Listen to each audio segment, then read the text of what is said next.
आज आपण सोडवणार आहोत इरा सेशन 35। तर सगळ्यात पहिले आपल्याला इंट्रोडक्शन टू द सेशन म्हणजे सेशनचं इंट्रोडक्शन आपल्याला पहिले पाहून घ्यायचं आहे। इंट्रोडक्शन पाहिल्यानंतर बघा आपल्याला ऑफिस स्किल्समध्ये जा। यामध्ये जे ऑरेंज कलरमध्ये जे व्हिडिओ आहे तर सर्व व्हिडिओ आपल्याला पाहून घ्यायचे आहे। त्यानंतर त्यामध्येच बघा आपल्याला टेस्ट युअर नॉलेज दिलेला आहे सुरुवातीला। तर इथून टेस्ट युअर नॉलेज चेकवर क्लिक करा आणि इथून स्टार्ट एक्झामवर क्लिक करायचं आहे। याच्यामध्ये बघा 5 प्रश्न दिलेला आहे। तर पहिला प्रश्न, बॅकग्राऊंड कलर बदलण्यासाठी योग्य टॅब सिलेक्ट करा म्हणत आहे। तर बॅकग्राऊंड कलर बदलण्यासाठी बघा आपण काय वापरले जाते, तर डिझाईन टॅबमध्ये जाऊन आपल्याला फॉर्मॅट बॅकग्राऊंड घ्यायचा आहे। त्यानंतर सबमिट करा। आपण स्लाइड थीम डॅश डॅश अंतर्गत बदलू शकतो म्हणत आहे। तर कशातून बदलू शकतो बघा आपण, तर याचं उत्तर ऑप्शन नंबर 3 आहे डिझाईन। त्यानंतर सबमिट करा। आपल्याला पॉवर पॉईंटमध्ये स्लाइडचा साईज बदलण्याचा पर्याय कुठे सापडेल म्हणत आहे, तर ते आपल्याला डिझाईन टॅबमध्ये आहे। स्मार्ट आर्टची कलर पॅलेट बदलण्यासाठी डिझाईन टॅबमधील कोणत्या आयकॉनवर आपण क्लिक करायला पाहिजे म्हणत आहे। तर कोणत्या आयकॉनवर आपल्याला क्लिक करायला पाहिजे, तर स्मार्ट आर्टसाठीच्या डिझाईन टॅबमधून शोध चेंज कलर आयकॉनवर क्लिक करायचं आहे आणि त्यानंतर सबमिट करा। आपण टेबलची उंची आणि रुंदी डॅश डॅश टॅबमधून ॲडजस्ट करू शकतो म्हणत आहे। तर कशातून ॲडजस्ट करू शकतो आपण, तर याचं उत्तर लेआउटमधून करू शकतो आपण। तर याचं उत्तर लेआउट असणार आहे। त्यानंतर सबमिट करा। येस आय एमवर क्लिक करायचं आहे आणि यानंतर आपल्याला एंड एक्झाम एक नाव टाकायचं आहे आणि कन्फर्म बटनावर आपल्याला क्लिक करायचं आहे। तर पहिले आपण स्कोर्स पाहून घेणार आहोत। कधीकधी ते ॲटोमॅटिक सबमिट होतात, तर स्कोर्स नेहमी चेक करायचा आपल्याला पूर्ण आलेला आहे। त्यानंतर आपल्याला ट्रान्झिशन टॅबमध्ये जायचं आहे आणि याच्यातले सुद्धा व्हिडिओ पाहून घ्या। आणि याच्यामध्ये बघा टेस्ट युअर नॉलेज दुसरं दिलेलं आहे, तर इथून स्टार्ट करायचं आहे। स्टार्ट एक्झामवर क्लिक करा आणि याच्यामध्ये बघा 4 प्रश्न दिलेले आहे नॉलेज चेकचे। स्लाइड शो व्ह्यूमध्ये एका स्लाइडमधून दुसरीमध्ये शिफ्ट होताना डॅश डॅश इफेक्ट ॲड करते म्हणत आहे। तर कोणता इफेक्ट बघा, तर ट्रान्झिशन आहे। जर आपण माऊस क्लिक बॉक्स चेक केली असेल तर पॉवर पॉईंटमध्ये आपल्याला ट्रान्झिशन इफेक्टची समय मर्यादा ॲडजस्ट करता येत नाही म्हणत आहे। तर याचं उत्तर ऑप्शन नंबर 2 आहे, म्हणजे चूक आहे। स्लाइडला अप्लाय केलेला ट्रान्झिशन इफेक्ट स्लाइड शोमध्ये पाहता येते म्हणत आहे। तर स्लाइड शोमध्ये पाहता येते का, तर याचं उत्तर बरोबर आहे। त्यानंतर पुढीलपैकी कोणते पर्याय स्लाइडमध्ये ट्रान्झिशन अप्लाय करण्यासाठीचा बरोबर पाथ वर्णन करतात म्हणत आहे। तर कोणता आहे बघा, तर ट्रान्झिशनवर क्लिक करा आणि सुटेबल ट्रान्झिशन सिलेक्ट करा, हे त्याचं उत्तर असणार आहे। त्यानंतर सबमिट करा। येस आय एमवर क्लिक करायचं आहे आणि यामध्ये एंड एक्झाम हे नाव टाका आणि कन्फर्म बटनावर आपल्याला क्लिक करायचं आहे। तर अशा प्रकारे आपलं दुसरंसुद्धा नॉलेज चेक झालेलं आहे आणि आपला स्कोर्स पूर्णपैकी पूर्ण इथं आलेला आहे। त्यानंतर सिम्युलेशन प्रश्न दिलेला आहे, तर इथून स्टार्ट करा। याच्यामध्ये सिम्युलेशनचे 2 प्रश्न दिलेले आहेत। तर सुरुवातीचा प्रश्न घ्यायचा आहे आपल्याला। इथून काय म्हटलेलं आहे बघा, पहिल्या प्रश्नामध्ये पॉवर पॉईंट वापरकर्त्याला अनेक थीम्स प्रदान करते आणि तुम्हाला आवडणारी थीम निवडू शकता। आता दिलेल्या प्रेझेंटेशनसाठी थीम्समध्ये तिसरी ग्रीन फेसेंट थीम निवडा म्हणत आहे। तर आपल्याला थीम घेण्यासाठी बघा काय करायचं आहे, डिझाईन टॅबमध्ये जा आणि ज्यातून ही वाली थीम इथून घ्यायची आहे अशा प्रकारे आणि त्यानंतर आपलं उत्तर ऑटोमॅटिक सेव्ह होऊ द्यायचं आहे।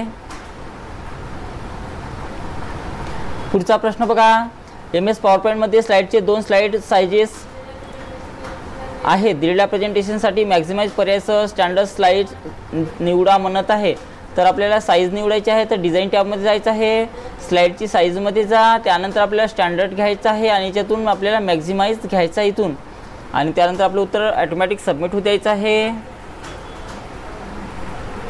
त्यानंतर येस आय एमवर क्लिक करा आणि यामध्ये एंड एक्झाम हे नाव टाकायचं आहे आणि कन्फर्म बटनावर आपल्याला क्लिक करायचं आहे। बघा आपला स्कोर्स पूर्णपैकी पूर्ण आला। त्यानंतर आपल्याला सेल्फ पाथ लर्निंग दिलेला आहे, तर इथून स्टार्ट करा। प्रोसीड बटनावर क्लिक करायचं आहे। यामध्ये बघा 4 प्रश्न दिलेले आहेत, तर इथून चालू करा। पहिला प्रश्न, डॅश डॅश टॅबखाली तुम्ही स्लाइड थीम चेंज करू शकता म्हणत आहे। तर कशातून चेंज करू शकतो बघा आपण, तर याचं उत्तर डिझाईन टॅब आहे। त्यानंतर नेक्स्ट क्वेश्चन, स्लाइडची साईज चेंज करायची असल्यास तुम्हाला डॅश डॅश टॅबवर डॅश डॅश ग्रुपवर क्लिक करावे लागेल म्हणत आहे। तर यासाठी बघा आपल्याला डिझाईन टॅबमध्ये जाऊन कस्टमाइजवर क्लिक करायचं आहे। त्यानंतर सबमिट करा। नेक्स्ट क्वेश्चन, इमेज पहा, स्लाइड नंबरच्या खाली असलेले स्टार मार्क काय दर्शवते म्हणत आहे। तर पहिले पाहून घ्या बघा, इथं स्टार दिलेला आहे, याचा अर्थ काय असते बघा, तर याचा अर्थ एक ट्रान्झिशन अप्लाय केलेला आहे, हे त्याचं उत्तर असणार आहे। त्यानंतर नेक्स्ट क्वेश्चन्स, पॉवर पॉईंटमधील प्रिव्ह्यू बटनाचे कार्य काय आहे म्हणत आहे. तर पॉवर पॉईंटमध्ये प्रिव्ह्यू बटनाचे कार्य काय आहे बघा. तर याचं उत्तर करंट स्लाइडवर विशिष्ट ॲनिमेशन किंवा ट्रान्झिशन कसे दिसते ते प्रदर्शित करण्यासाठी आपण पाहू शकतो. म्हणून याचं उत्तर ऑप्शन नंबर 3 आहे. त्यानंतर सबमिट करा. त्यानंतर येस करायचं आहे. गो टू होमवर क्लिक करा. त्यानंतर बघा आपल्याला गायडेड ड्युएटिव्ह सेल्फ सोडवायचा आहे. तर इथून स्टार्ट करा आणि याच्यामध्ये बघा 8 प्रश्न दिलेले आहेत. तर पहिला प्रश्न इथून चालू करायचा आहे.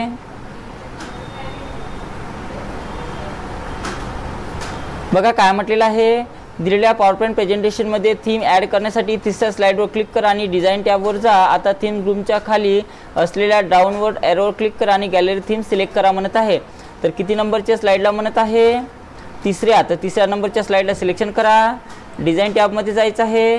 त्यानंतर या ठिकाणी क्लिक करायचं आहे आणि या ठिकाणी क्लिक केल्यानंतर आपल्याला कोणती थीम घ्यायची आहे. गॅलरी. तर इथून गॅलरी निवडा आणि त्यानंतर आपलं उत्तर सबमिट करायचं आहे.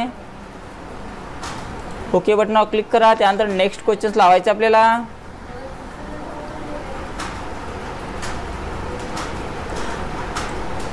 दिलेल्या पॉवर पॉईंट प्रेझेंटेशनमध्ये दुसऱ्या स्लाइडवर दिलेल्या थीमचा कलर बदलण्यासाठी डिझाईन टॅबवर जा.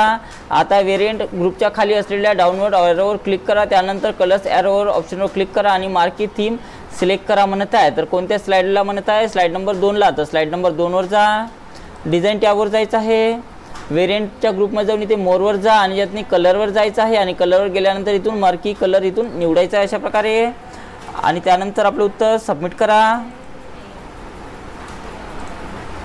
नेक्स्ट क्वेश्चन्स,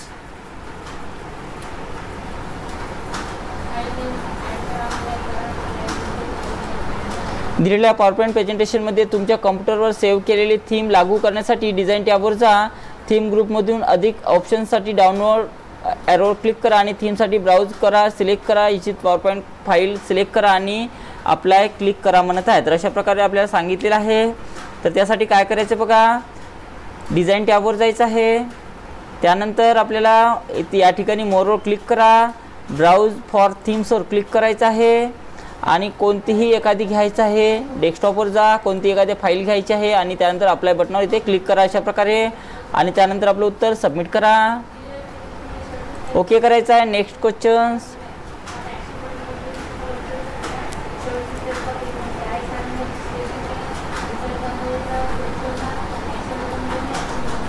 दिलेल्या पॉवर पॉईंट प्रेझेंटेशनमध्ये दिलेल्या स्लाइडवर विविध प्रकारचे इफेक्ट्स वापरण्यासाठी ट्रान्झिशन टॅबवर जा. आता मोर डाऊनवर्ड एरो क्लिक करा. दिसत असलेल्या डायलॉग बॉक्समधून क्लॉक इफेक्टवर क्लिक करा म्हणत आहे. तर बघा त्यासाठी काय करायचं आहे. ट्रान्झिशन द्यायचं आहे. तर ट्रान्झिशन या टॅबवर जा. त्यानंतर याच्यातनी मोरवर जायचं आहे आणि याच्यातून आपल्याला क्लॉक नावाचं ट्रान्झिशन इथून द्यायचं आहे अशा प्रकारे आणि नंतर आपलं उत्तर सबमिट करा. ओके करायचं आहे. नेक्स्ट क्वेश्चन्स,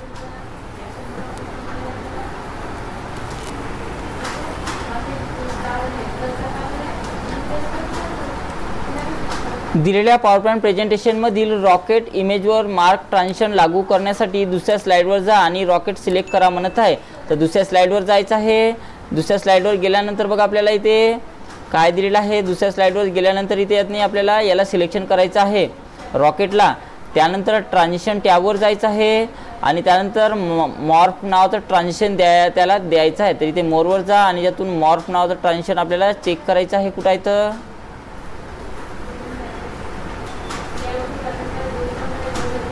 बघा या ठिकाणी दिलेला आहे. तर मॉर्फ घ्या. इथून मॉर्फ घेतल्यानंतर बघा काय म्हणत आहे. पुढे होम टॅबवर जा म्हणत आहे. तर पुढे होम टॅबवर जा. त्यानंतर कॉपीवर क्लिक करा इथे. त्यानंतर तिसऱ्या स्लाइडवर जा म्हणत आहे. तर तिसऱ्या स्लाइडवर जा. तेथे रॉकेट पेस्ट करा म्हणत आहे. तर तेथे आपल्याला रॉकेटला पेस्ट करायचं इथून अशा प्रकारे. त्यानंतर त्याची पोझिशन ॲडजस्ट करा. तर पोझिशन आपण या ठिकाणी ठेवू त्याला आणि शेवटी ट्रान्झिशन टॅबवर परत या. तर ट्रान्झिशन टॅबवर परत या. त्यानंतर मॉप सिलेक्ट करा आणि ट्रान्झिशन प्रिव्ह्यू करा म्हणत आहे. तर पुन्हा त्याला मॉप द्यायचा आहे. तर इथून मोरवर जा आणि इथून मॉप घ्यायचा आहे आणि त्यानंतर त्याचा प्रिव्ह्यू आपल्याला पाहायचा आहे अशा प्रकारे आणि त्यानंतर आपलं उत्तर सबमिट करा. नेक्स्ट क्वेश्चन्स,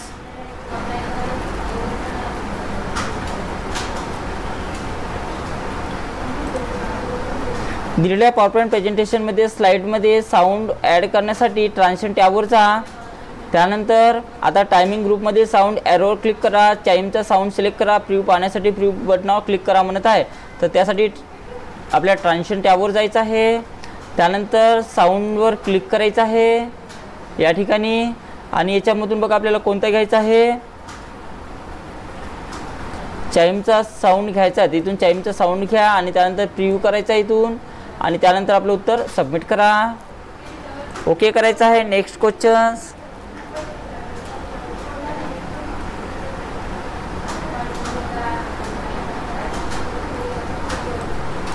दिलेल्या पॉवरपॉईंट प्रेझेंटेशनमध्ये ट्रान्झिशन इफेक्ट ऑप्शन वापरण्यासाठी दुसरी स्लाइड सिलेक्ट करा म्हणत आहे आणि त्यानंतर ट्रान्झिशन टॅबवर जा म्हणत आहे. तर दुसऱ्या स्लाइडला सिलेक्शन करा आणि ते ट्रान्झिशन टॅबवर या. त्यानंतर आता पुश नावाच्या ट्रान्झिशनवर क्लिक करा. त्यानंतर या ट्रान्झिशन टू धिस साईड ग्रुपमधून इफेक्ट ऑप्शनवर क्लिक करा. आता ड्रॉप डाऊन ॲरोमधून फ्रॉम टॉप हा इफेक्ट द्यायचा आहे. तर इफेक्टचा ऑप्शन द्यायचा आहे. तर कोणत्या नावाचं ट्रान्झिशन द्या म्हणत आहे, पुश नावाचं. तर बघा इथे मोरवर जायचं आहे आणि याला पुश नावाचं ट्रान्झिशन द्या. इफेक्टच्या ऑप्शनमध्ये जाऊन फ्रॉम कुठं म्हटलेलं आहे, फ्रॉम टॉपवर. तर फ्रॉम टॉप हा इफेक्ट त्याला द्यायचा आहे आणि त्यानंतर आपलं उत्तर सबमिट करा. Next questions.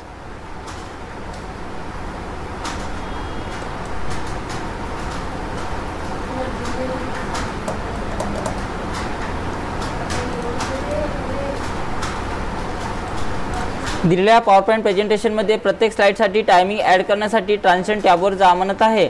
आता टायमिंग ग्रुपमधून ॲडव्हान्स्ड स्लाइड ऑप्शन नेव्हिगेट करा. On Mouse click option box uncheck करा. त्यानंतर आफ्टर बॉक्स चेक करा आणि प्रत्येक स्लाइडसाठी 1 मिनिट टाईम सेट करा म्हणत आहे. तर त्यासाठी काय करायचं आहे बघा, ट्रान्झिशन टॅबवर जायचं आहे.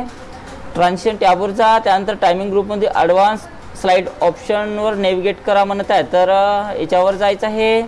त्यानंतर ऑन माऊस क्लिक करा. क्लिक केलं त्यानंतर अनचेक करा म्हणत आहे. तर इथून अनचेक करा. त्यानंतर आफ्टर बॉक्स चेक करायचं आहे. तर आफ्टर बॉक्स चेक करा आणि प्रत्येक स्लाइडसाठी 1 मिनिटाचा टायमिंग द्यायचा आहे. तर इथे 1 मिनिटाचा टायमिंग द्या.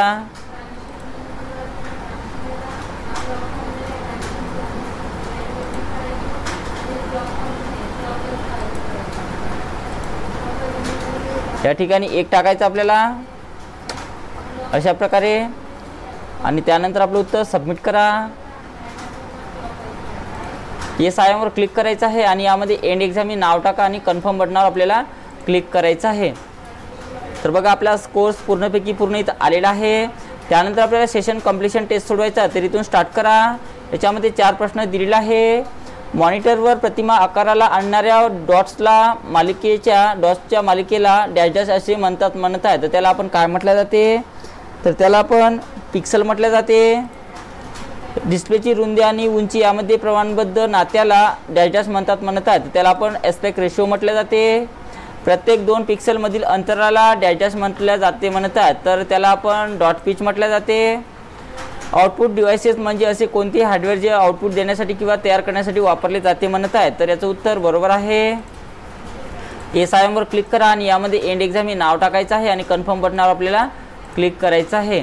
तर अशा प्रकारे आपला कोर्स पूर्णपैकी पूर्ण आलेला आहे आणि आपलं इरा सेशन 35 कंप्लीट सोडवणं झालेलं आहे.